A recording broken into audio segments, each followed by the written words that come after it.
في أبطال التاريخ بيكتب أساميهم بحروف من نور، وفي أبطال التاريخ نفسه بيقف عندهم ويكتب من أول السطر.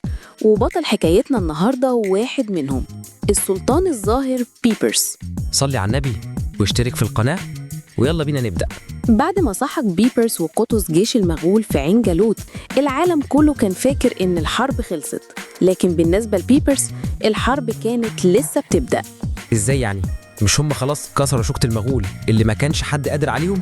كسروا شوكتهم لكن بيبرس كان شايف الخطر الأكبر في اللي ساعدوا المغول، الخونة اللي طعنوا المسلمين في ظهرهم، وعلى رأسهم الصليبيين في الشام.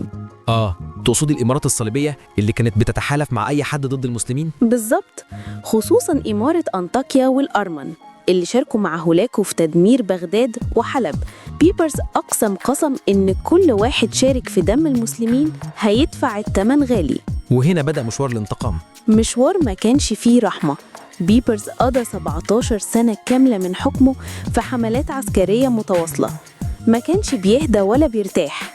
بدأ بتأمين الدولة من جوه، وأحيا الخلافة العباسية في القاهرة عشان يوحد المسلمين تحت راية واحدة. خطوة ذكية جدا عشان يدي شرايع الحرب. وبعدها انطلق زي الإعصار على حصون الصليبيين. بدأ بحصون فرسان الإسبيتارية والدوية، أشرس جماعتين صليبيتين.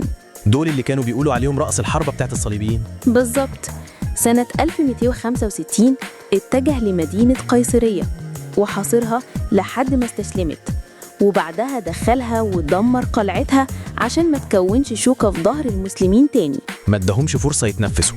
ومن قيصرية راح على قلعة أرسوف المنيعة، حاصرها 40 يوم كاملين لحد ما اقتحمها وقتل كل الحمية الصليبية اللي كانت فيها.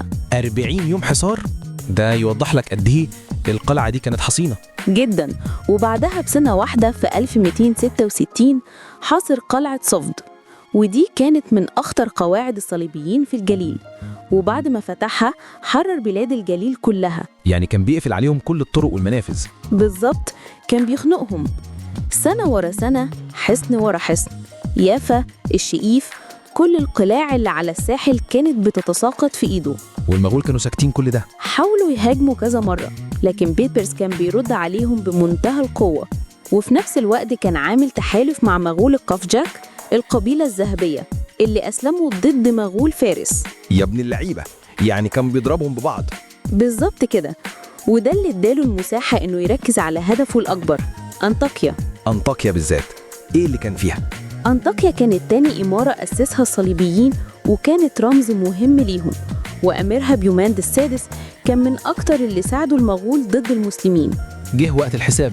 في مايو 1268 وصل بيبرس بجيشه قدام أسوار أنطاكيا المنيعة، وقسم جيشه 3 فرق عشان يخدع الصليبيين. خطوة عسكرية عبقرية كالعادة. فرقة قطعت اتصالهم بالبحر، وفرقة منعت الإمدادات من أرمينيا، والفرقة الثالثة بقيادته حصرت المدينة نفسها. أحكم عليهم الحصار تماما. وفي خلال أيام اقتحمت جيوش بيبرس المدينة اللي فضلت في إيد الصليبيين 170 سنة، وكان انتقاما قاسيا على كل اللي عملوه في المسلمين. سقوط أنطاكيا ده كان ضرب قاضية للصليبيين في الشام. كانت بداية النهاية. بعدها استولى على حصن الأكراد، واحد من أمنع الحصون الصليبية في العالم كله، سنة 1271. مفيش حاجة وقفت في طريقه. بيبرس فضل يطاردهم وما سابش شبر واحد إلا لما طهروه، لدرجة إن الصليبيين نفسهم بقوا بيسموه أسد مصر من كتر الرعب اللي زرعوا في قلوبهم. حول حلمهم لجنة في الشرق لكابوس ما بيخلصش. بيبرس ما كانش مجرد قائد عسكري، ده كان قدر المسلمين اللي ربنا بعته عشان ينتقم ليهم ويرد كرامتهم بعد سنين من الذل على إيد المغول والصليبيين.